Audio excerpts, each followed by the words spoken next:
Acara selanjutnya adalah acara inti, pemaparan diseminasi budaya positif yang akan disampaikan oleh beliau Ibu Dias Juliana Putri SPD.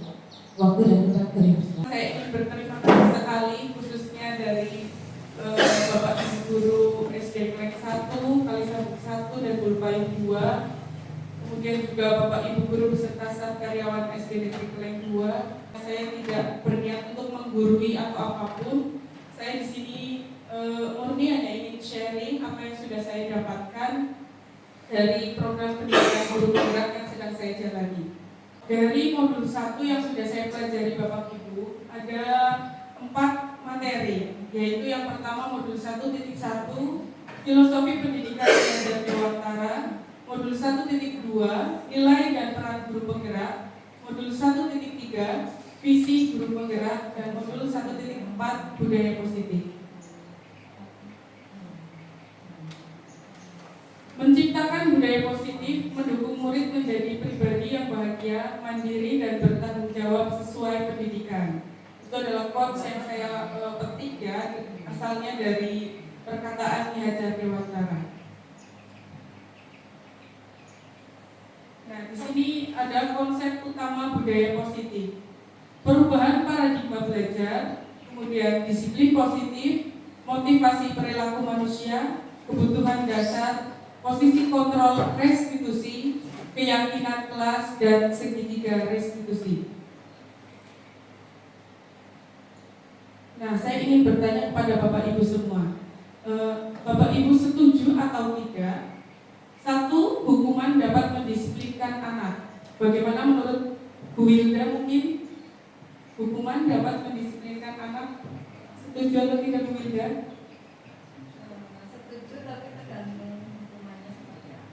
Dari Bu Wilda setuju tetapi tergantung hukumannya seperti apa. Dari Bu Erna mungkin setuju dan tidak setuju. Antara setuju dan tidak setuju. Dari Bu Nevi setuju. Dari Bu Umi Zainab setuju. Bu Anggar tidak setuju. Pak Zainul tidak setuju. Bu Lina tidak setuju. Bu Pariam? Dari saya ya setuju, tapi manakala hubungan itu tidak menyakiti pada anak. Baik, setuju tetapi tidak menyakiti Ibu. Ya. Bu Siti? Sama seperti Bu Wilda ya, setuju tergantung hukumannya. Pak Kono? Setuju. Baik, meningkat ke yang kedua, pemberian hukuman dengan hal positif seperti membaca atau membersihkan halaman sekolah dapat meningkatkan kedisiplinan anak. Nah, kalau ini bagaimana menurut Bapak Ibu? Setujukah apabila hukumannya diberikan secara membaca atau membersihkan halaman sekolah? Dapatkah meningkatkan kedisiplinan anak? Bu Lina? Belum. Pak Zainul? Mungkin bisa satu sih, tergantung anaknya juga. Ya mungkin tergantung. Bu Pariam? Ya, kalau zaman dulu memang untuk pemberian hukuman seperti itu anak-anak benar ada perubahan ya menuju kedisiplinan. Tapi kalau sekarang itu tadi seperti disampaikan sama Pak Zainul itu belum pasti. Jadi belum belum pengaruh pasti. ya, pengaruh juga. Pengaruh zaman. Kemudian dari Bu Nevi mungkin tergantung kesalahannya. Bu Wilda? Tergantung kesalahannya. Baik, kemudian yang ketiga, memberi penghargaan dapat meningkatkan motivasi belajar anak. Bagaimana Pak Tono? Meningkatkan penghargaan apakah dapat meningkatkan motivasi belajar anak? Bisa. Menurut Pak Tono bisa. Bu Siti? Bisa. Bu Umi Zainab? Bu Anggar? Bisa. Bu Erna? Bisa. Nah, sebelum kita jawab pertanyaan tadi, kita akan membacakan sebuah tujuan pendidikan menurut Ki Hajar Dewantara, yaitu menuntut segala kodrat yang ada pada anak-anak agar mereka dapat mencapai keselamatan dan kebahagiaan yang setinggi-tingginya, baik sebagai manusia maupun sebagai anggota masyarakat. Oleh sebab itu, pendidik itu hanya dapat menuntun tumbuh atau hidupnya kekuatan kodrat yang ada pada anak-anak bukan dasarnya hidup dan tumbuhnya kekuatan kodrat anak.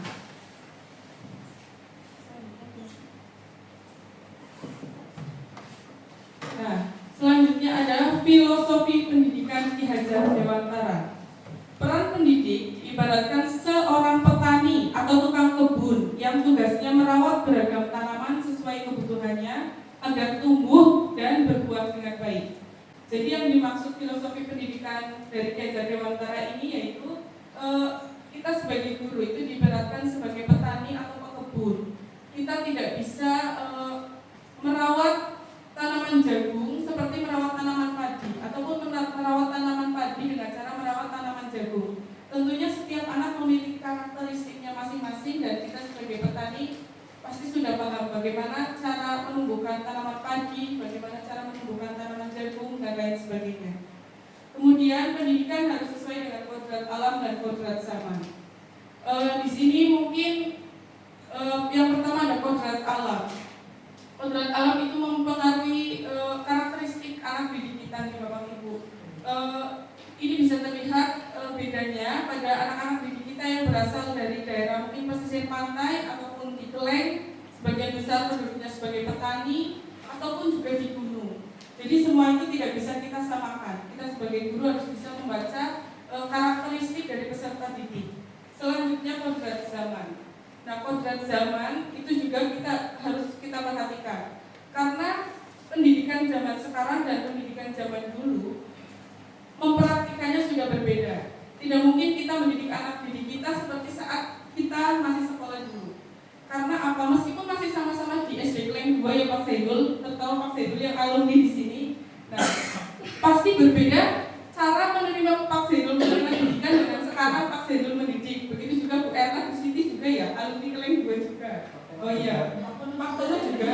Oh ternyata banyak alumni Keleng 2.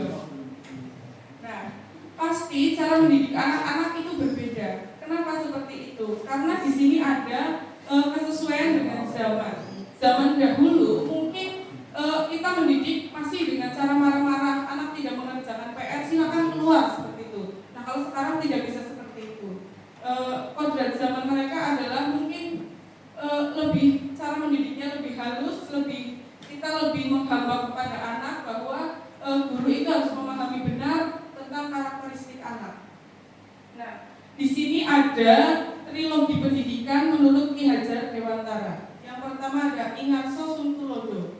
Artinya adalah di depan kita memberi contoh atau menjadi teladan.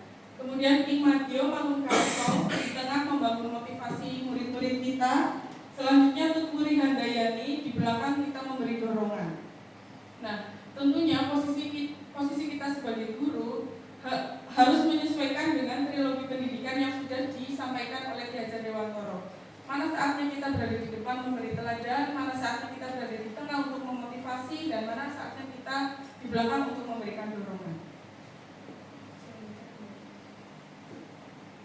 Nah, seperti kita ketahui bahwa pendidikan itu ada dua elemen yang saling berkaitan, yakni pengajaran dan pendidikan. Menurut Bapak Ibu, pengajaran dan pendidikan itu sama atau tidak? Apa itu bedanya mengajar dan mendidik? Dari Ibu Zainab mungkin? Pengajaran itu seperti menyampaikan ilmu yang seperti transfer ilmu. Kalau pendidikan kan lebih menanamkan Pekerti Ibu. iya. Ya, kalau menurut Pak Saidul, Nah, saya sih mendapat sih seperti yang katakan tadi oleh Bu Umi, kalau pendidikan itu berarti kita selain memberikan pembelajaran, tapi kita juga memberikan karakter, sopan santun, terus banyak seperti jujur, terus budi pekerti yang baik. Kalau untuk pembelajaran berarti pengajaran kita lebih ke transfer ilmu sih. Jadi ilmu pelajaran yang kita sampaikan kepada mereka. ya, terima kasih atas jawabannya.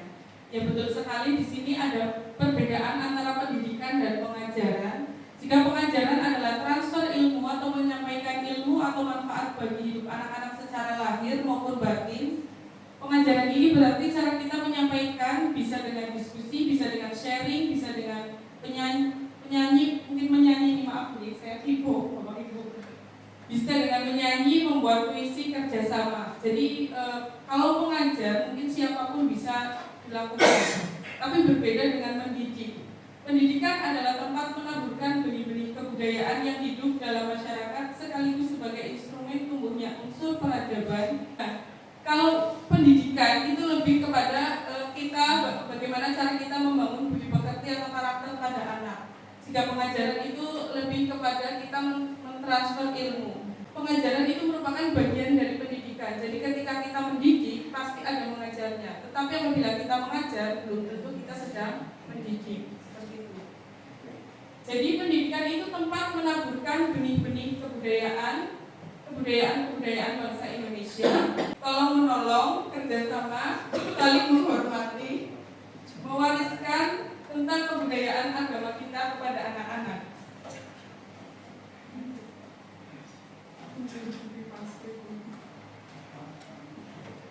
Perubahan paradigma belajar.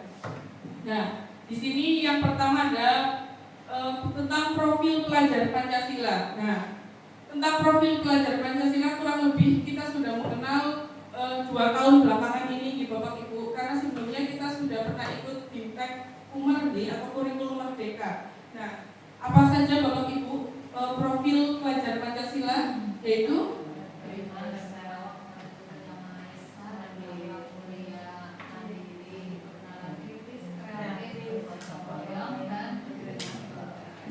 terima kasih. Bisa membangun pokok. Pembelajaran dengan paradigma baru dirancang berdasarkan prinsip pembelajaran yang terdiferensiasi, sehingga setiap siswa belajar sesuai dengan kebutuhan dan tahap perkembangannya untuk mewujudkan profil pelajar Pancasila. Nah, di sini disebutkan ada pembelajaran yang terdiferensiasi sesuai dengan filosofi pendidikan dari Gajah Dewata Era, bahwa tadi disebutkan kita harus memperhatikan kodrat alam dan kodrat zaman. Pada kodrat alam pasti membentuk budi pekerti atau karakteristik siswa. Dan di sini ada pembelajaran berdiferensiasi. Mungkin bagi kita di sini yang semuanya adalah guru kelas, pembelajaran diferensiasi pasti membutuhkan tenaga yang lebih. Karena dari pagi sampai siang kita bertemu dengan anak, bagaimana cara menerapkan pembelajaran diferensiasi, membuat modul ajarnya. Berbeda dengan guru mapel yang mungkin terdapat jeda antara jam pertama, jam kedua, dan seterusnya. Nah, kita sebagai guru kelas membutuhkan effort yang lebih untuk membuat pembelajaran berdiferensiasi agar semua kebutuhan anak bisa tercover dalam pembelajaran yang telah kita lakukan. Selanjutnya ada pembelajaran berdiferensiasi adalah usaha untuk menyesuaikan proses pembelajaran di kelas untuk memenuhi kebutuhan belajar setiap individu. Nah, jadi sebelum kita melakukan pembelajaran diferensiasi, langkah pertama yang akan kita lakukan adalah kita memetakan kebutuhan murid. Nah, memetakan kebutuhan murid itu nanti ada 3, yaitu berdasarkan kesiapan belajar, minat belajar, dan profil belajar. Selanjutnya ada pertanyaan yang kedua, apakah makna disiplin menurut Bapak Ibu? Wilda dulu dari sini. Disiplin itu melaksanakan sesuatu sesuai aturan. Melaksanakan sesuatu sesuai aturan. Boleh Bu Erna? Hampir sama kok atau peraturan. Mematuhi peraturan. Bu Nevi? Disiplin Teratur. Bu Umi Zainab? sama, melaksanakan sesuai dengan aturan. Melaksanakan sesuai dengan aturan. Bu Angga? Melaksanakan sesuai dengan aturan. Melaksanakan sesuai dengan aturan. Sama yang kurang lebih Bapak Ibu. Selanjutnya Bu Nevi? Tambah Ibu. Oh, Bu Pariem. Oke. Sesuatu atau suatu tindakan yang dilaksanakan sesuai aturan dan dilaksanakan secara terus-menerus. Oh, berarti betul Bu Pariem. Secara terus-menerus konsisten Bu. Selanjutnya Bu Nevi. Apakah makna disiplin? Nah, di sini kita akan belajar tentang makna disiplin. Disiplin itu berasal dari bahasa Latin, yaitu disiplina, yang artinya belajar. Namun dalam budaya kita, makna kata disiplin telah berubah menjadi sesuatu yang dilakukan seseorang pada orang lain untuk mendapatkan kepatuhan. Padahal Bapak Ibu, arti disiplin itu adalah belajar. Tapi dewasa ini kata-kata disiplin itu artinya adalah kepatuhan atau keteraturan sesuai dengan peraturan yang sudah dibentuk. Nah, jadi disiplin itu artinya belajar, tetapi dengan cara konsisten seperti yang tadi sudah disampaikan oleh Bu Pariem, agar membentuk suatu budaya positif dalam lingkungan sekolah. Nah, di sini ada kata-kata Anda tidak bisa mengontrol orang lain, tetapi Anda bisa mengontrol diri Anda sendiri. Nah, coba Bapak Ibu, saya ingin Bapak Ibu membayangkan dalam genggaman tangan Bapak Ibu, bayangkan ada sesuatu yang sangat berharga, apapun itu. Boleh itu kunci mobil, boleh itu uang ratusan juta, boleh itu emas. Yang penting itu adalah sesuatu yang sangat berharga. Nah, tiba-tiba datanglah teman Bapak Ibu ingin merebutnya, padahal itu adalah sesuatu yang sangat berharga. Apa yang akan terjadi? Teman Bapak Ibu itu datang ingin merebut dengan cara membuka paksa genggaman Bapak Ibu. Kira-kira apa yang akan Bapak Ibu lakukan? Pak Tim, mungkin Dipertahankan. dipertahankan, ya. Bu Lina? Mempertahankan dengan sekuat tenaga. Ya, mempertahankan dengan sekuat tenaga. Pak Zainul? Kalau untuk saya karena saya orang baik, sesuatu Dikasih saya akan saya berikan kalau itu bermanfaat bagi orang lain. Oh iya, luar biasa. Katakan untuk Pak Zainul, ya, untuk Pak Zainul akan diberikan apabila bermanfaat bagi orang lain, ya. Kalau untuk Pak Toto, gimana? Pikir gede. Oh, buat pikir gede nanti akan diberikan ya. Mendingan dilihat seperti itu. Selanjutnya Bu Angga mungkin Ya, sama. mempertahankan ya. Bu Umi Zainab Digenggam erat-erat. juga erat-erat ya, mempertahankan. Bu Neti mempertahankan. Bu Erna mempertahankan. Bu Wilda mempertahankan ya. Ya. Nah, di sini dari kata disiplin, dari tadi yang sudah kita bahas bahwa Anda tidak bisa mengontrol orang lain, tetapi Anda bisa mengontrol diri Anda sendiri. Nah, ini ada hubungannya dengan disiplin. Disiplin itu adalah kesadaran diri ya, yang berasal dari dalam diri kita sendiri dan kita sadar itu manfaatnya untuk diri kita sendiri. Jadi ketika kita memiliki sesuatu yang ada dalam genggaman kita dan itu adalah hal yang sangat berharga, otomatis itu tidak akan pernah kita berikan ya. Jadi jawaban Pak Zainul juga betul, karena itu atas dasar pemikiran Pak Zainul sendiri. Pak Zainul mau memberikan, kalau kita tidak mau ya kita yang bisa mengontrol diri kita sendiri. Karena Pak Zainul mau, yaitu karena kontrol dirinya Pak Zainul akan memberikan. Oke. Selanjutnya disiplin adalah kemampuan pemerintah diri sendiri dalam mengontrol dan menguasai diri untuk memilih tindakan yang mengacu pada nilai-nilai yang kita hargai dengan penuh tanggung jawab tanpa perintah orang lain. Jadi mengontrol diri, apakah kita akan memberikan seperti Pak Zainul apabila bermanfaat untuk orang lain, dan apakah akan tetap menggenggam karena itu milik kita, itu hak kita, seperti itu. Selanjutnya sebagai pendidik, tujuan kita adalah menciptakan anak-anak yang memiliki disiplin diri sehingga mereka bisa berperilaku mengacu pada nilai-nilai kebajikan universal dan memiliki motivasi intrinsik bukan ekstrinsik. Nah, di sini ada kata-kata nilai-nilai kebajikan universal. Seperti yang kita tahu Bapak Ibu, nilai-nilai kebajikan universal itu nilai-nilai yang selalu berlaku dimanapun kita berada, kapanpun kita berada. Tidak terikat dengan ras, suku, agama, seperti itu Bapak Ibu. Contohnya ada kejujuran, keadilan, seperti itu Bapak Ibu. Jadi nilai-nilai kebajikan universal itu dimanapun dan kapanpun kita berada, nilai-nilai itu akan tetap diterima, seperti itu. Disiplin positif merupakan salah satu cara penerapan disiplin yang bertujuan untuk menumbuhkan kesadaran serta memberdayakan anak untuk melakukan sesuatu tanpa sogokan ancaman maupun hukuman. Ya, itu sogokan sebenarnya Bapak Ibu. Ya, tanpa sogokan. Jadi anak-anak yang sudah memiliki disiplin diri itu akan bisa memerintah dirinya sendiri. Dia akan sadar apakah itu hal yang bermanfaat untuk diri sendiri, menghargai waktu, untuk bermanfaat juga untuk orang lain di sekitarnya. Nah, budaya positif di sekolah yaitu nilai-nilai dan kebiasaan-kebiasaan di sekolah yang berpihak pada peserta didik agar mereka dapat berkembang menjadi menjadi pribadi yang kritis, penuh hormat, dan bertanggung jawab. Nah, Bapak Ibu, karena kebetulan sekali di sini ada 4 sekolah, Kalisabuk 1, Bulupayung 2, Klek 1, dan Klek 2. Nah, mungkin ada masukan atau sharing pengalaman budaya positif apa saja yang sudah dilaksanakan di lingkungan sekolah Bapak Ibu.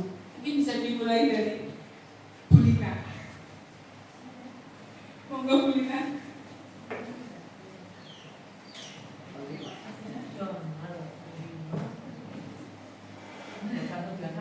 Kalau ini Lanjutkan saja.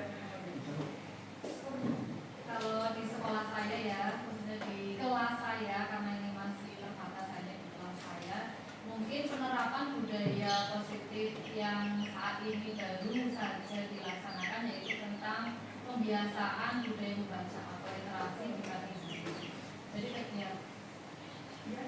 Selanjutnya, jadi kegiatan tersebut saya kemas melalui berbagai permainan, tidak hanya membaca saja, permainan bahasa, atau bisa juga dengan menonton video, saling bertukar cerita, kemudian menghayal, imajinasi seperti itu.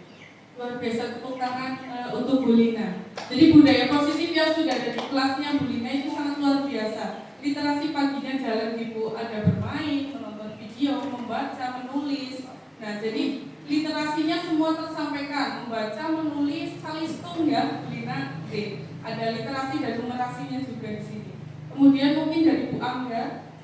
Kalau di kelas 5 sama saja literasi, tapi lebih ke numerisasi karena setiap pagi itu dibagi kelompok, ada yang memberikan soal, jadi ada yang pertanian, ada yang pembagian. Nanti setelah saya masuk itu.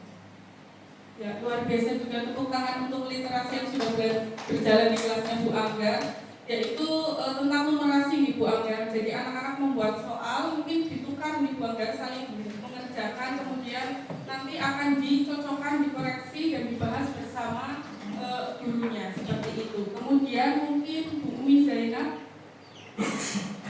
Kalau saya literasi membaca, Literasi membaca. kalau di kelas, kalau di lingkungan sekolah yang umumnya salam apa itu 5S gitu. Ya, berarti literasi pagi dan 5S.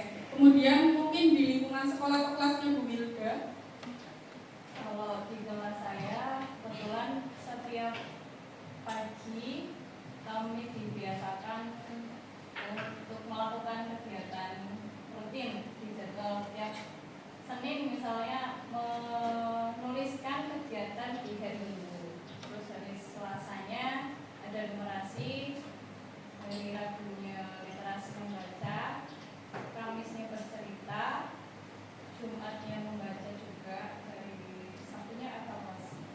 Ya, luar biasa sekali. Tepuk tangan untuk budaya positif yang sudah berjalan di kelas dan sekolahnya Bu Milda. Literasi dan numerasinya berjalan semua gitu. Nah, sekarang saya sudah memasukkan beberapa budaya positif yang ada di SD Kleng 2. Nah, di antaranya ini adalah budaya positif di kelas dan di sekolah saya gabungkan menjadi satu. Ada 5S. Setiap pagi kita melaksanakan diet pagi secara bergilir, Bapak Ibu gurunya sudah dibentuk jadwal piket bersama Ibu Kepala Sekolah untuk menyapa anak-anak di depan pintu gerbang dengan budaya 5S-nya. Kemudian menyambut anak berangkat, ini tadi dengan budaya 5S. Kemudian baris berbaris sebelum masuk sekolah, ini maaf maksudnya baris sebelum masuk ke kelas. Selanjutnya berdoa sebelum dan sesudah pembelajaran, seperti itu Bapak Ibu. Jadi di kelas kita dari kelas 1 sampai kelas 6 semuanya sebelum dimulainya pembelajaran itu selalu dilangsungkan berdoa seperti itu, yang memimpin satu anak secara bergiliran sesuai dengan urutan absen.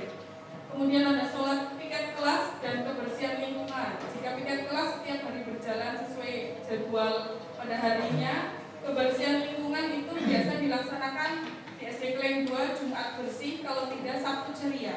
Itu biasanya kita laksanakan bersama Selanjutnya ada sholat berjamaah setiap zuhur yang dilaksanakan oleh kelas fase B, khususnya kelas 4 dan fase C kelas 5 dan 6. Karena mengingat yang melewati waktu zuhur itu adalah kelas 4, 5 dan 6. Kemudian ada peringatan kegiatan keagamaan seperti Maulid Nabi, seperti itu Asmaul Husna setiap Jumat pagi dan lain sebagainya. Kemudian ada perubahan paradigma. Untuk membangun budaya positif, sekolah perlu menyediakan lingkungan yang positif, aman, dan nyaman agar murid-murid mampu berpikir, bertindak, dan mencipta dengan merdeka, mandiri, dan bertanggung jawab.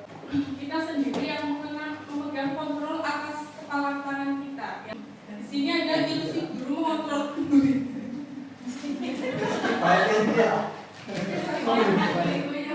Itu sebenarnya tidak ada di Bapak Ibu. Jadi kita sendiri yang dapat mengatur diri kita akan jadi seperti apa, seperti itu Bapak Ibu. Kemudian yang kedua, ilusi bahwa kritik dan membuat orang merasa bersalah dapat menguatkan karakter. Terkadang kita mempraktekkan sesuatu ketika melakukan pembelajaran, mengajar dan mendidik murid itu menggunakan kritik dan membuat orang merasa bersalah. Nah, di sini ternyata itu adalah masuk dari bagian ilusi. Ilusi itu kan hanya sebuah angan-angan atau bayangan yang tidak nyata. Nah, di sini kritik dan membuat orang merasa bersalah itu tidak efektif untuk menguatkan karakter anak. Mungkin berefektif, tetapi jangka waktunya tidak lama, hanya berlaku dalam jangka waktu tertentu, bahkan bisa dibilang jangka waktu yang pendek. Selanjutnya, ilusi bahwa semua penguatan positif, efektif, dan bermanfaat. Jadi, apabila kita memberikan penguatan positif, itu belum tentu efektif dan bermanfaat. Hal tersebut karena bisa menjadikan murid-murid kita ketergantungan, sehingga mereka tidak memiliki motivasi intrinsik pada diri mereka sendiri. Jadi harus diberi motivasi dari luar seperti itu secara berkelanjutan. Kemudian yang selanjutnya, ilusi bahwa orang dewasa memiliki hak untuk memaksa. Nah, mungkin selama ini kita melakukan pembelajaran dengan gaya belajar yang kita sukai, bukan yang murid sukai. Padahal tadi di depan sudah disampaikan pembelajaran berdiferensiasi itu yang memenuhi segala kebutuhan murid. Nah, apabila kita melakukan pembelajaran sesuai dengan gaya belajar kita, padahal gaya belajar murid itu berbeda-beda, ada auditory, visual, kemudian kinestetik. Nah, kita memaksakan dengan auditory misalnya seperti gaya belajar kita. Nah, itu akan hasilnya tidak efektif kepada mereka yang memiliki gaya belajar secara visual dan kinestetik. Seperti itu. Selanjutnya, perubahan paradigma, stimulus respon, dan teori kontrol. Siapa sesungguhnya yang memiliki kontrol? Nah, tadi sudah kita bahas bahwa yang memiliki kontrol atau yang mampu mengatur diri kita itu adalah kita sendiri, bukan orang lain. Di Bapak Ibu, kita berusaha memahami pandangan orang lain tentang kita. Jadi kita tidak bisa menyuruh orang lain untuk sesuai dengan pendapat kita, tetapi kita yang harus bisa berpikiran terbuka tentang pendapat orang lain. Selanjutnya dari poin yang kedua, stimulus respon, yaitu perilaku buruk dilihat sebagai suatu kesalahan. Jika kita bandingkan dengan teori kontrol, semua perilaku memiliki tujuan. Jadi ketika kita melakukan segala sesuatu itu pasti ada tujuannya. Mungkin kita melakukan sesuatu hal yang dinilai buruk, padahal kita sedang mempertahankan apa yang menjadi hak kita. Jadi belum tentu sesuatu negatif itu dinilai buruk seperti pada stimulus respon. Apabila pada teori kontrol, kita harus tahu dulu penyebab seseorang melakukan suatu perilaku seperti itu. Selanjutnya, poin yang ketiga, orang lain bisa mengontrol saya. Nah, itu tidak di Bapak Ibu tadi sudah kita praktikkan bersama-sama. Jika dibandingkan dengan teori kontrol, hanya Anda yang bisa mengontrol diri Anda sendiri. Kemudian yang selanjutnya, saya bisa mengontrol orang lain, itu tidak bisa, tadi sudah dipraktikkan juga. Jika dibandingkan dengan teori kontrol, Anda tidak bisa mengontrol orang lain. Selanjutnya, pemaksaan ada pada saat bujukan gagal. Jadi ketika kita membujuk orang lain, tetapi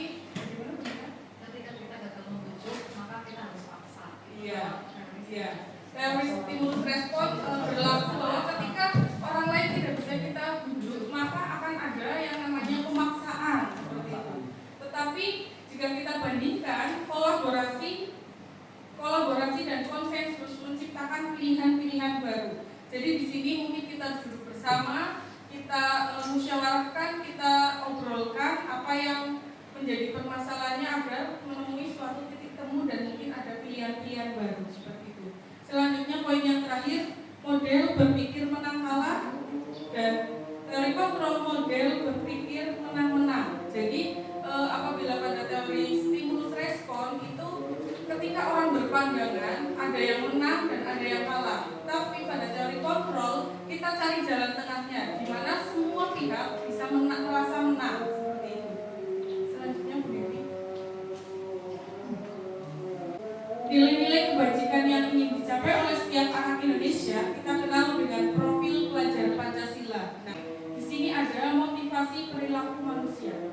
Yang pertama yaitu motivasi eksternal, yaitu untuk menghindari ketidaknyamanan atau hukuman. Nah, mungkin murid Bapak Ibu setiap harinya ada yang berangkatnya gasing seperti itu, ada juga yang piketnya rajin. Nah, kita perlu tahu motivasi mereka untuk melakukan itu apa? Apakah karena takut dihukum atau takut menghindari rasa tidak nyaman, atau memang mereka benar-benar mengetahui atas dasar kesadaran diri mereka.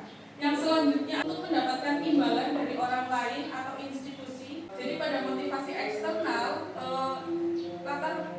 latar belakang perilaku murid-murid kita itu ada dua. Yang pertama karena takut dihukum, yang kedua karena ingin mendapat penghargaan. Berbeda apabila murid-murid kita sudah memiliki motivasi internal atau motivasi dalam diri sendiri, yaitu mereka menghargai diri sendiri.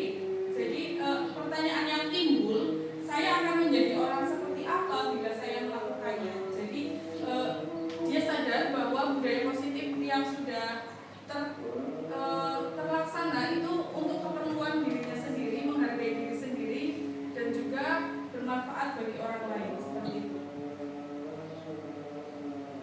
Dan di sini ada konsep hukuman dan identitas gagal. Konsep hukuman mungkin biasanya menyakitkan ya, sehingga anak-anak itu akan terbawa sampai dia besar nanti. Mungkin di sini Bapak Ibu masih ada yang mengingat pengalaman-pengalaman tidak enak saat sekolah. Kalau saya misalnya dulu waktu SMA saya pernah disuruh untuk melepas sepatu karena peraturannya harus hitam bertali. Saya tidak menggunakan sepatu hitam bertali. Kemudian saya disuruh untuk melepas satu sepatu.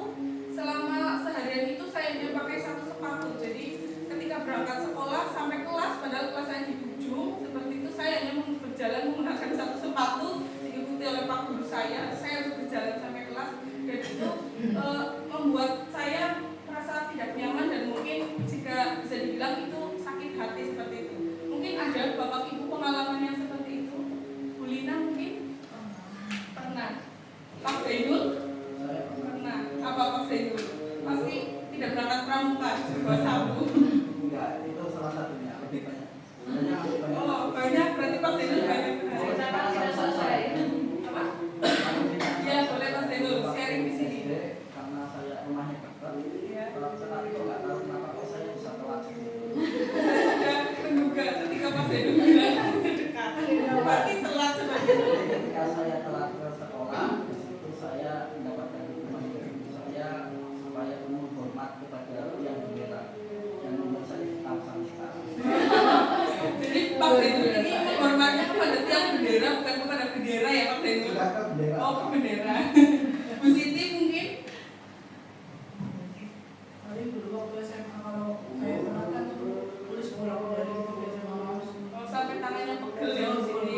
Ya, kalau tidak tepat waktu suruh nulis bolak-balik. Pak Kono mungkin?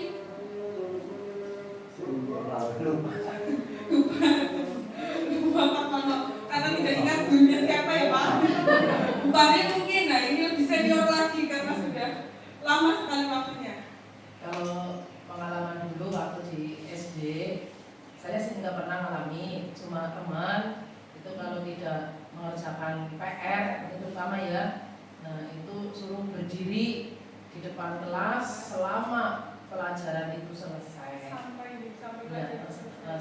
itu selesai. Terus ada lagi, mungkin yang sampai sekarang perhatikan ada supaya membersihkan apa itu kamar mandi dan lingkungan sekolah. Seperti itu ya. Bahkan yang dapat kita ambil pelajaran dari yang disampaikan Bu Karin, bukan kita yang mengalami, kita saja ingat seperti itu. Apalagi jika kita sendiri yang mengalami. Kalau Bu Nepi mungkin Bu Nepi bingung karena dia rajin sekali orangnya sehingga tidak pernah dihukum. Tepuk tangan dulu untuk Bu Nepi. Bu Zainab mungkin Bu Zainab sama seperti Bu Nepi. Beliau adalah backgroundnya agama kuat sehingga jarang dihukum, tidak pernah ya. Tepuk tangan untuk Bu Zainab. Bu Anggar mungkin, nah ini saya yakin tidak pernah maksudnya Bu. Dulu pas SMA, karena SMA-nya saya waktu dulu kan belum banyak yang naik motor seperti yang sekarang ya. Jadi pas berangkat sekolah itu naiknya bis keluarga. Jadi kalau misalnya sudah telat satu bis, nanti nunggu bis berikutnya itu sampai sekolah pasti telat. Sudah dipastikan. Nah untuk kalau telat di sana itu peraturannya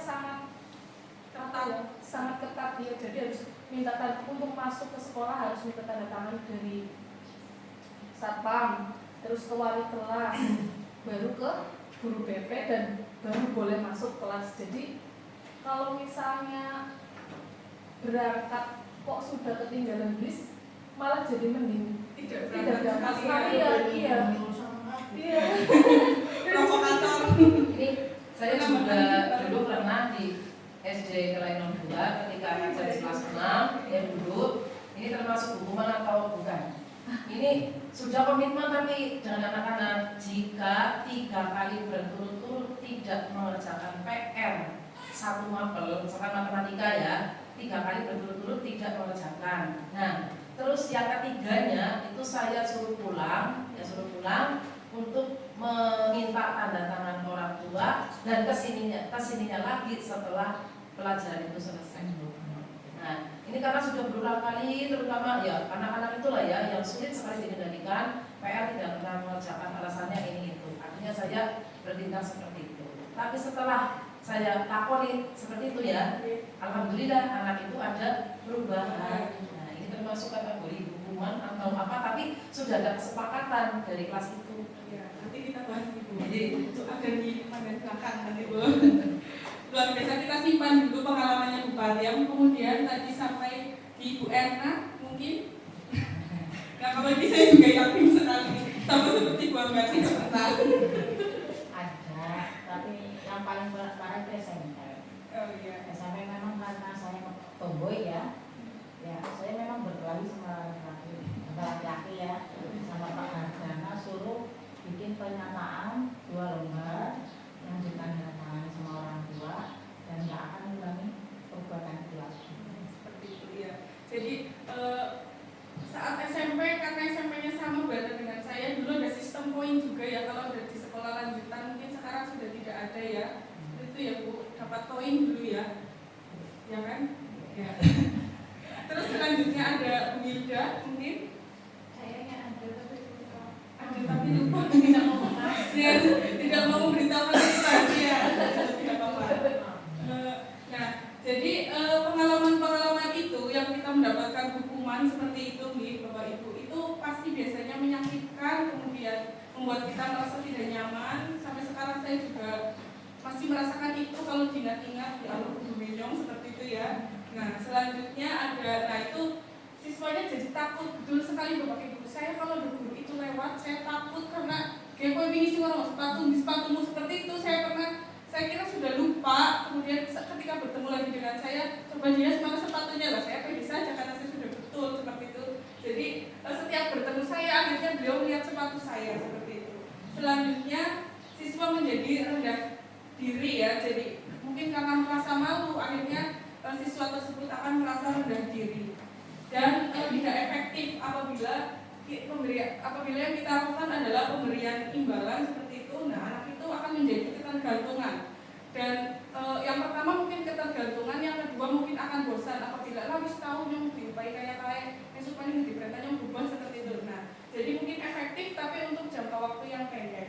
Selanjutnya Nah, ini dulu juga pernah saya praktekkan apabila anak yang nulisnya cepat selesai gitu, saya beri sedikit snack seperti itu karena biasanya saya menyiapkan, terus kemudian yang menghitungnya sudah selesai nilainya 100 boleh pulang dahulu seperti itu. Padahal anak-anak itu memiliki kemampuan sendiri. Mungkin matematika tidak bisa kita paksakan dengan si A, bahasa Indonesia tidak bisa kita paksakan dengan si B seperti itu.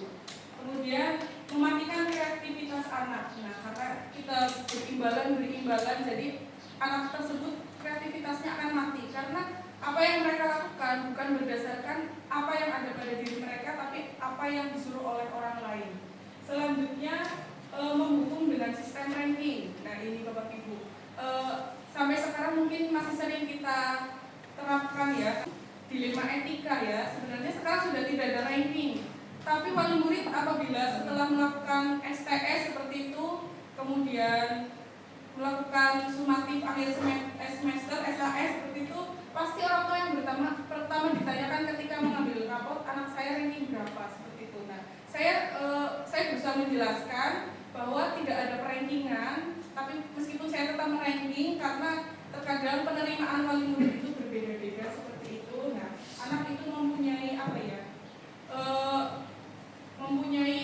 minat dan bakatnya tersendiri seperti itu. Kemudian merampas hak menghargai dirinya. Nah, karena anak ini jadi minder, tidak percaya diri, akhirnya dia merasa rendah diri, lah nomor kayak pintar, kayak saya guru seperti itu, tidak seperti itu.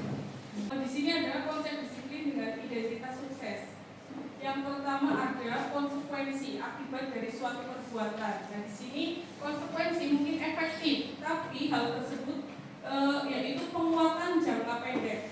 Perlu monitoring berkelanjutan ya, dalam hal ini tadi masuknya ke stimulus respon. Kemudian siswa menghormati peraturan, kehilangan waktu untuk menemui kesalahan. Jadi mungkin tadi yang Bu Pariem tanyakan saat Bu Pariem ngendika, anak-anak 3 kali tidak mengerjakan PR, Bu Pariem suruh kembali ke rumah, meminta tanda tangan orang tua supaya besoknya anak itu bisa memperbaiki diri. Nah, dan Bu Pariem mengatakan bahwa betul anak itu menjadi lebih rajin. Nah, tapi ketika kita bandingkan atau kita lihat dengan konsekuensi yang ada di sini, itu penguatannya hanya jangka pendek seperti itu.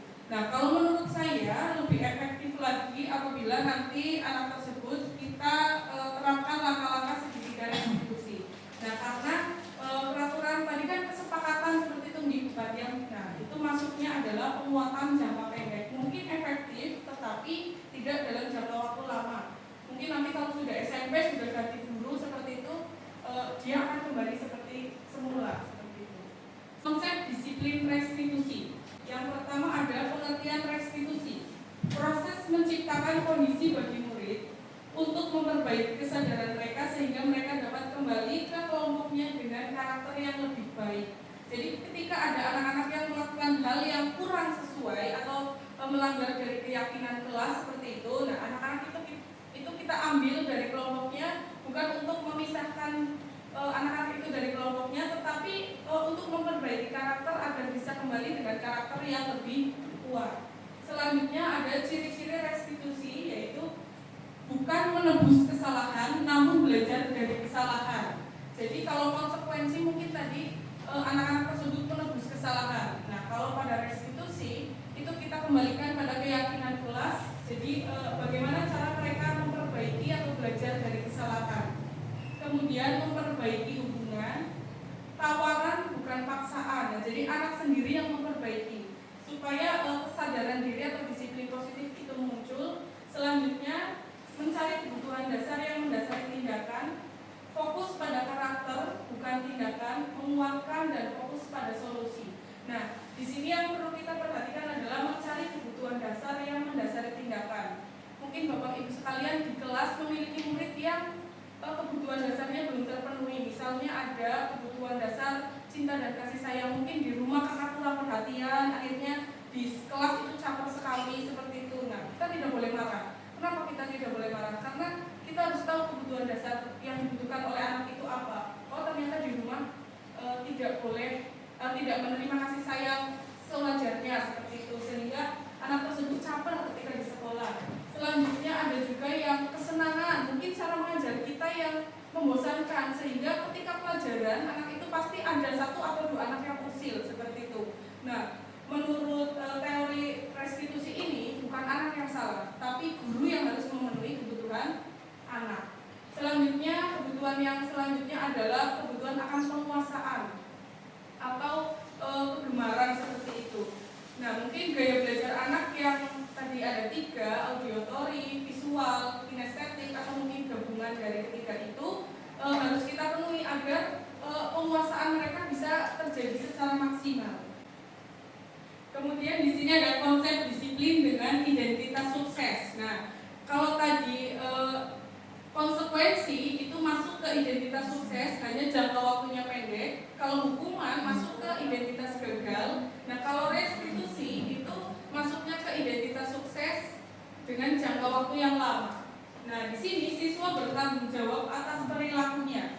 Yang kedua, fokus pada pemecahan masalah jangka panjang.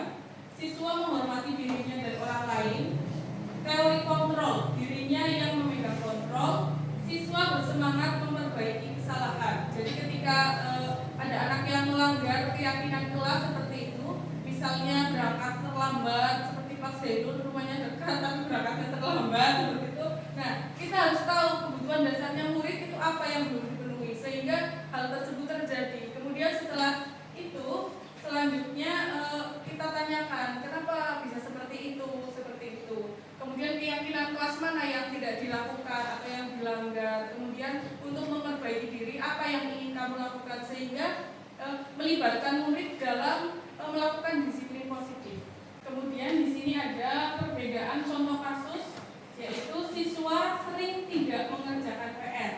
Nah, pada yang pertama pada hukuman, yaitu guru menghukum siswa dengan hormat bendera 10 menit. Nah, ini seperti Pak Zainul ya, hormat bendera 10 menit. Kemudian guru marah dan murid menjadi takut. Guru kemudian menghukum siswa untuk bersih-bersih halaman sekolah. Nah, itu antara kesalahan dan hukuman yang diberikan itu tidak ada hubungannya. Padahal murid itu tidak mengerjakan PR, tapi kenapa disuruh menghormat bendera seperti itu.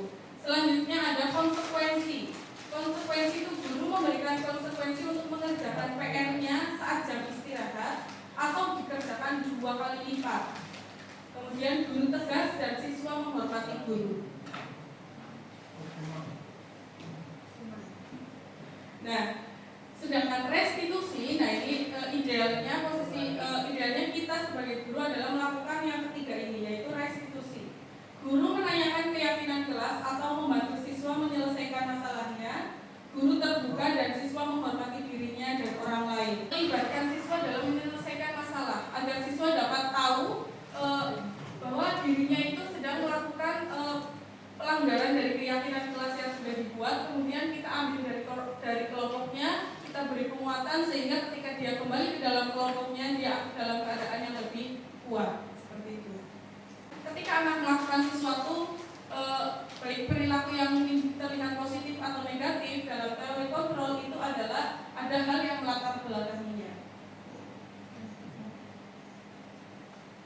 Nah, di sini ada kebutuhan bertahan hidup, yaitu yang pertama ada makan, minum, sehat, dan merasa aman merupakan beberapa contoh dari kebutuhan bertahan hidup. Kebutuhan ini bisa dipenuhi dengan makanan, olahraga, memberi perlindungan, dan lain sebagainya. Jadi kalau kebutuhan bertahan hidup mungkin sifatnya lebih mutlak di Bapak Ibu. Setiap manusia yang bernyawa pasti membutuhkan ini. Kemudian ada kasih sayang dan rasa diterima. Kemudian ada kekuasaan atau penguasaan, kebebasan, kemudian kesenangan. Kita lanjut pada 5 posisi kontrol guru.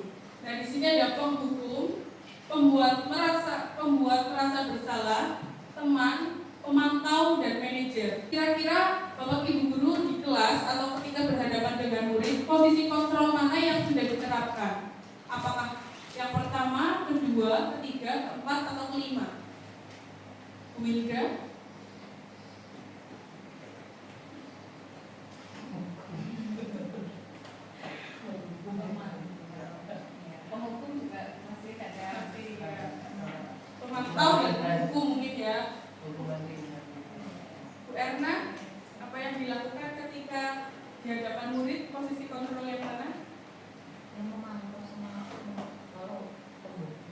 pemantau dan penghukum.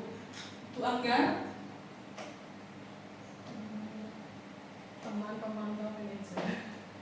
teman pemantau manajer. Bu Umi Zainab, Iya, teman pemantau manajer. teman pemantau manajer. Bu Nepi, teman dan manajer. Bu Lina, manajer. Pak Zainul, Saya seringnya itu teman. teman. Bu Panir, Apa sih? Pemantau. Panir sebagai teman dan pemantau. Pak Tono, teman dan pemantau. Selanjutnya Bu Nepi. Nah, ini 5 posisi kontrol dulu, yaitu yang pertama ada penghukum. Ciri-cirinya ya Bapak Ibu, menghukum, menunjuk-nunjuk, menghadiri, menunjuk-nunjuk, menyakiti, menyindir. Itu yang dilakukan oleh guru. Kemudian yang dikatakan, kalau kamu tidak melakukannya, awas ya, rasakan. Nah, itu cenderung seperti nada yang sedang mengancam, sehingga murid merasa takut. Kemudian hasilnya memberontak, menyalahkan orang lain dan berbohong. Kenapa memberontak? Karena tidak mau disalahkan. Kenapa berbohong? Karena mencari aman, seperti itu.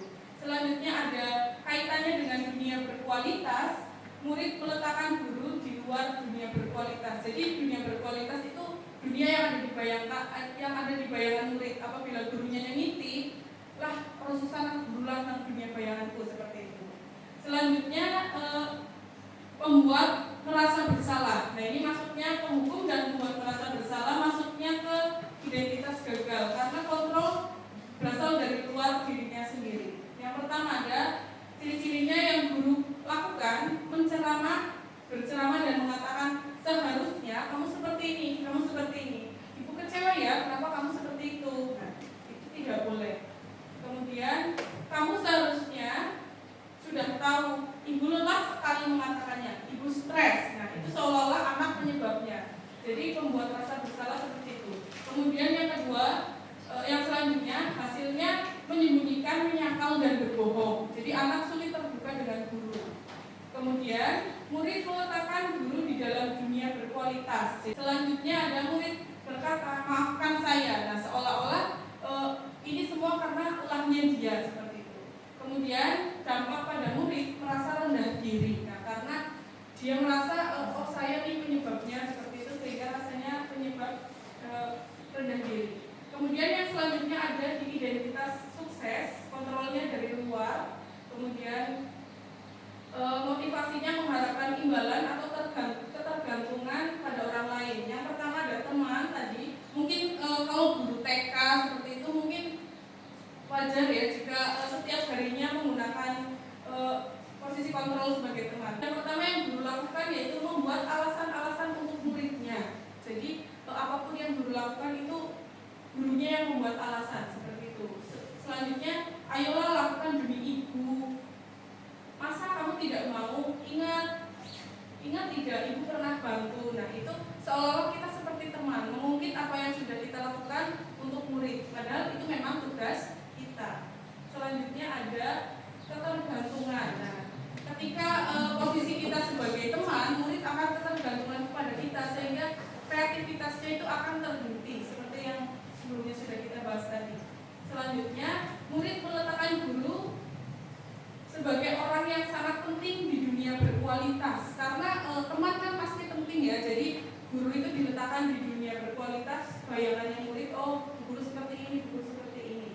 Kemudian selanjutnya yang murid katakan, saya pikir bapak atau ibu teman saya, ternyata begitu. Nah, ketika kita tidak berlaku sebagai teman, maka murid itu akan kecewa. Selanjutnya, nah, hasilnya lemah, tidak mandiri dan tergantung, seperti itu. Selanjutnya ada pemantau. Nah, kalau tadi teman mungkin ciri-cirinya bahasanya santai seperti itu, lebih dekat dengan murid. Nah, kalau pemantau itu menghitung dan mengukur. Jadi perilaku yang dilakukan oleh siswa itu dilihat berdasarkan data. Kamu tidak mengerjakan PR, berarti kamu harus dihukum. Kamu tidak berangkat tepat waktu, berarti kamu harus dihukum. Sudah melaksanakan piket, kalau belum berarti besok kamu piketnya didobel, seperti itu. Nah, itu menghitung dan mengukur berdasarkan data. Bahasanya lebih formal dan tidak terlalu dekat dengan murid biasanya. Nah, di sini yang guru katakan apa peraturannya. Jadi kalau ada murid yang terlambat, bukan kita cari tahu kebutuhan dasarnya, bukan kita cari tahu penyebabnya, langsung kita apa peraturannya. Oh, kalau udah berangkat harus pulang lagi misalnya. Nah, anak itu akhirnya pulang. Ya kalau dia pulang, kalau di jalan ternyata main kan akan malah efeknya lebih tidak bagus lagi. Selanjutnya menyesuaikan diri bila diawasi. Nah, jadi disiplin positif terbentuk ketika diawasi saja, ketika ada gurunya. Nah, kalau gurunya tidak ada atau sudah ganti dengan guru yang lain, akan kembali seperti semula. Selanjutnya, murid meletakkan guru, peraturan dan hukum di dunia berkualitas. Jadi di dalam dunia bayangannya si murid, guru itu adalah seorang yang mengatur dan menghukum seperti itu. Nah, hasilnya berapa banyak bintang yang saya harus peroleh, berapa halaman yang harus saya tulis. Nah, mungkin dulu ada yang namanya papan bintang ya. Kalau anak yang pintar misalnya nilainya 100, kita kasih 2 bintang seperti itu. 80 sampai 90 kita kasih 1 bintang seperti itu. Nah, selanjutnya, tapi itu sekarang seperti sistem poin ya Bapak Ibu sudah tidak berlaku. Selanjutnya hasilnya menitik beratkan pada sanksi atau hadiah untuk dirinya. Nah, jadi dia melakukan tindakan itu yang pertama dua motifnya. Yang pertama karena menghindari hukuman atau menghindari rasa tidak nyaman, dan yang kedua adalah untuk mendapat hadiah dari gurunya. Nah, posisi yang paling ideal yaitu adalah sebagai manajer. Nah, ini membentuk murid menuju ke identitas sukses. Yang pertama, jika murid melakukan kesalahan atau menyimpang dari keyakinan kelas, maka ajukan pertanyaan-pertanyaan. Jadi kita gali kebutuhan dasar apa yang belum terpenuhi seperti itu. Nah, selanjutnya yang dikatakan oleh guru adalah apa yang kita yakin, apa yang kita yakini. Nah, ini mengacu pada keyakinan kelas. Kemudian apa yang bisa kau kerjakan untuk memperbaiki masalah ini. Jadi masalah dan solusi itu melibatkan murid seperti itu. Selanjutnya ada menguatkan pribadi. Oh, apabila saya seperti ini, berarti diri saya seperti ini. Sehingga dia sudah memiliki rasa tanggung jawab dan kesadaran yang lebih kuat. Selanjutnya, murid meletakkan diri sebagai individu yang positif dalam dunia berkualitas. Selanjutnya, apa yang dikatakan murid? Bagaimana caranya saya bisa memperbaiki keadaan? Dia akan berpikir, dia akan menggali solusi-solusi atas masalah yang sudah timbul. Selanjutnya hasilnya mengevaluasi diri, bagaimana cara memperbaikinya. Jadi belajar dari kesalahan. Keyakinan kelas. Mengapa keyakinan kelas bukan peraturan kelas saja? Ketika kita membuat keyakinan kelas bersama anak-anak, bahasa yang diambil itu bahasa yang luas. Seperti tadi keyakinan kelas ada yang namanya keselamatan. Yang namanya keselamatan banyak sekali, mungkin tidak berlari di koridor seperti itu, tidak menyakiti teman, terus kemudian tidak naik-naik di atas meja seperti itu sudah masuk kategori keselamatan. Kalau kesehatan misalnya setelah istirahat kemudian atau akan istirahat mencuci tangan seperti itu. Menurut Gosen tahun 1998, suatu keyakinan akan lebih memotivasi seseorang dari dalam atau intrinsik. Seseorang akan lebih bersemangat untuk menjalankan keyakinannya daripada sekedar mengikuti serangkaian peraturan. Jadi kalau keyakinan kelas itu berdasarkan kesadaran, tapi apabila peraturan itu karena mereka tunduk terhadap seseorang. Perbedaan antara peraturan dan keyakinan kelas. Yang pertama, peraturan yaitu satu, selalu kembalikan buku ke tempatnya. Mungkin karena di kelas ada pojok baca. Tapi dalam keyakinan kelas itu tanggung jawab, sehingga lebih luas lagi. Bisa untuk kembalikan sapu ketika setelah piket, terus kemudian rapikan kembali buku setelah membaca, itu masuknya tanggung jawab. Yang kedua, dilarang mengganggu orang lain. Nah, keyakinan kelasnya itu adalah menghormati orang lain dan diri sendiri. Jadi lebih universal, lebih luas lagi. Keyakinan kelas 4 SD Negeri Kleng 2. Yang pertama ada disiplin, jujur dan tanggung jawab, belajar lebih rajin, saling menghormati dan saling menghargai orang lain, kemudian ada menjaga kesehatan. Jadi semua yang tercantum dalam keyakinan kelas ini adalah nilai kebajikan universal. Bagaimana pembentukan keyakinan kelas? Nah, di sini yang pertama melibatkan semua warga kelas, disesuaikan dengan kondisi kelas dan sekolah agar mudah diterapkan, berupa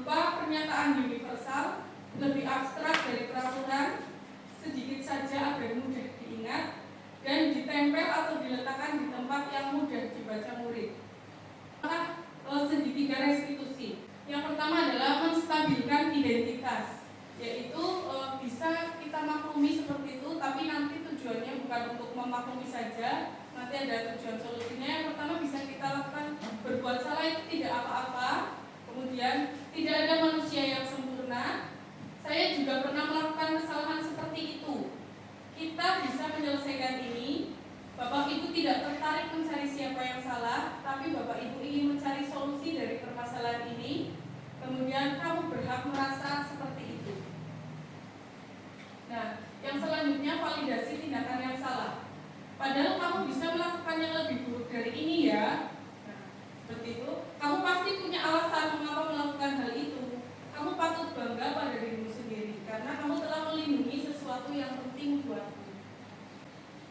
Menanyakan keyakinan, apa yang kita percaya sebagai kelas atau keluarga, dan apa nilai-nilai umum yang kita telah sepakati, apa bayangan kita tentang kelas yang ideal, kamu mau jadi orang seperti apa.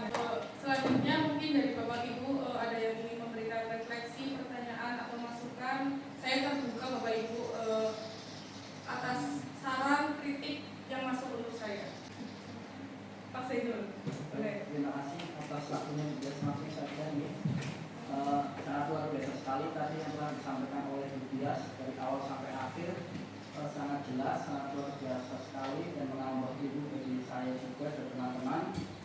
Di sini saya sedikit menanyakan terkait dengan sistem ranking yang tadi disebutkan bahwa sistem ranking sekarang itu kurikulum Merdeka tentu kita sudah dihapus ya. Nah, apa itu urgensinya, kenapa kok sampai dihapus, padahal dimana seperti wali murid kan biasanya mereka kan untuk mengetahui hasil belajar dan membandingkan dengan temannya lain, apakah anak saya itu pintar atau tidak, biasanya kan melihatnya dari sistem ranking.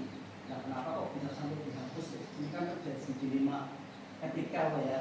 Nah, mohon untuk bisa diperjelas lagi ya. Terima kasih. Terima kasih Pak Zainul, pertanyaan yang sangat bagus. Pak Zainul bertanya kenapa sistem ranking dihapus, padahal wali murid mengetahui pintar tidak anaknya itu berdasarkan ranking seperti itu ya Pak Zainul kurang lebih. Nah, menurut saya Pak Zainul, dalam kurikulum Merdeka itu kenapa pada pembelajaran itu tidak ada sistem ranking? Karena setiap anak itu mempunyai kemampuannya sendiri. Kalau ranking mungkin kita nilai anak berdasarkan kemampuan kognitifnya. Sedangkan menurut filosofi pendidikan menurut Ki Hajar Dewantoro, semua aspek pendidikan itu harus bisa dipenuhi. Ada kognitif, afektif, sosial, psikomotor, dan lainnya. Nah, apabila mungkin anak itu tidak pandai matematika, bahasa Indonesia, PPKN, selamanya dia akan mendapat ranking di bawah. Tapi coba kita sebagai guru memetakan kebutuhannya. Oh, ini anak ini si A, B, C, kalau di matematika, bahasa Indonesia selamanya tidak akan jalan. Dia pasti akan ranking di bawah terus seperti itu.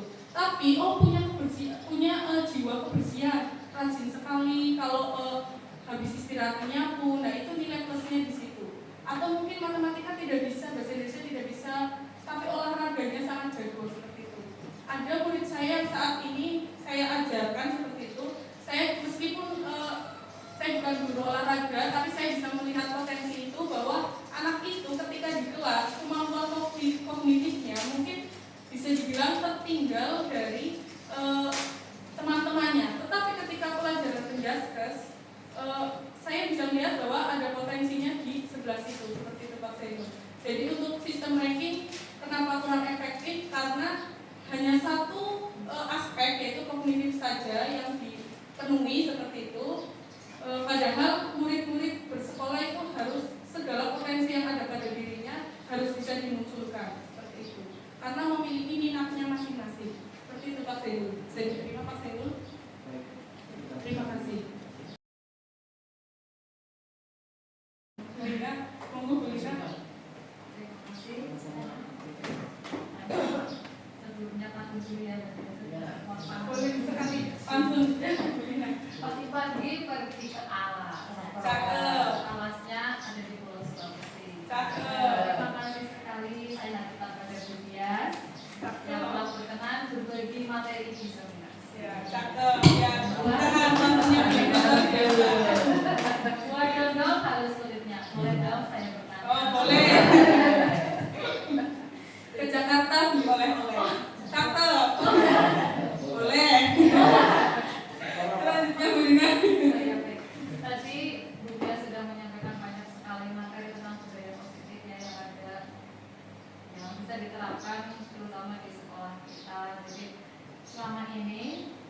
penerapan budaya positif di sekolah saya khususnya ya, itu sudah mulai berjalan.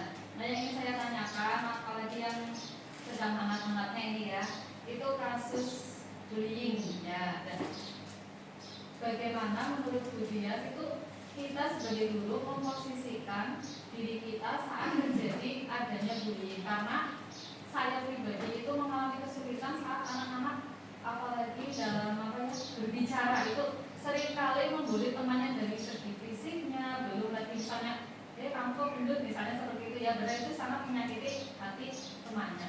Bagaimana menurut Bu Dias atau langkah-langkah apa yang bisa kita terapkan sebagai guru untuk mencegah hal tersebut? Terima kasih. Terima kasih Bu Lina, pertanyaannya sangat bagus sekali. Kurang lebih pertanyaannya Bu Lina seperti ini. Bagaimana cara kita memposisikan diri ketika terjadi bullying pada anak? Nah, menurut saya Bu Lina, ketika terjadi posisi bullying pada anak, kita cari tahu dulu ya berdasarkan peristiwa yang terjadi dari dua pihak dan kemudian mungkin ada saksi mata seperti itu. Sebenarnya apa yang terjadi kemudian kita gali apalagi yang melatar belakangi seperti itu. Kemudian karena kita sudah belajar tentang segitiga restitusi, kita kembalikan ke 3 langkah segitiga restitusi. Terima kasih sekali jawabannya Bu Dias, sangat mencerahkan, setidaknya memberikan gambaran kepada saya bahwa kita sebagai guru harus melaksanakan segitiga restitusi saat kita menghadapi permasalahan-permasalahan di kelas kita. Kemudian sebelum menerapkan restitusi, kita juga hendaknya membuat keyakinan kelas di kelas kita. Terima kasih, semoga dengan adanya diseminasi ini bisa membawa kebaikan bagi kita dan pada akhirnya nanti anak-anak memiliki nilai-nilai kebajikan bagi bangsa. Amin. Terima kasih Bu Lina, untuk Bu Lina pertanyaannya luar biasa. Bu saya Bagaimana cara mengarahkan anak atau guru itu bisa mengontrol diri? mengarahkan anak Kan tidak semua anak atau guru juga mampu bisa mengontrol diri. Bagaimana cara mengarahkan anak itu agar bisa mengontrol dirinya? bagaimana cara anak agar bisa mengontrol dirinya? Mengarahkan anak atau bisa mengontrol dirinya sendiri. Nah, terima kasih Bu Umi. Saya akan mencoba menjawab bagaimana cara kita bisa mengarahkan anak untuk memposisikan mengontrol diri. Yang pertama itu mulai dulu dari diri kita sebagai guru, berikan contoh karena sebagai manusia itu pasti tidak suka disuruh-suruh seperti itu, lebih senang apabila diberi contoh seperti itu. Nah, mulailah dari diri kita sendiri. Kemudian ketika kita sampai di kelas bersama anak, buatlah suasana yang menyenangkan, baik itu suasana pembelajaran, terus kemudian kondisi kelas seperti itu, dan yang selanjutnya buatlah keyakinan kelas untuk menciptakan disiplin positif. Dan disiplin positif yang sudah tercipta itu harus kita laksanakan secara konsisten. Jadi harus kita refleksi setiap dalam jangka waktu berapa kali. Apa yang perlu kita tambah ketika disiplin positif ini sudah berjalan, kemudian apa yang kurang yang harus kita perbaiki ketika ini sudah berjalan, apa yang harus ditambah, seperti itu menurut saya. Saya rasa kuncinya adalah mengambil langkah, kemudian ada refleksinya dalam jangka waktu tertentu. Jadi kita bisa tahu apa yang kurang, apa yang lebih dan perlu ditambah, dan tindak lanjutnya seperti apa. Seperti itu. Terima kasih. Bisa diterima mungkin. Nah, terima kasih Bapak Ibu, kita sudah sampai di penghujung acara, yaitu semoga sesi belajar kita hari ini membawa manfaat sehingga dapat mewujudkan profil pelajar Pancasila. Salam sehat dan bahagia, salam guru penggerak, tergerak, bergerak, dan menggerakkan. Terima kasih. Apabila ada salah kata dan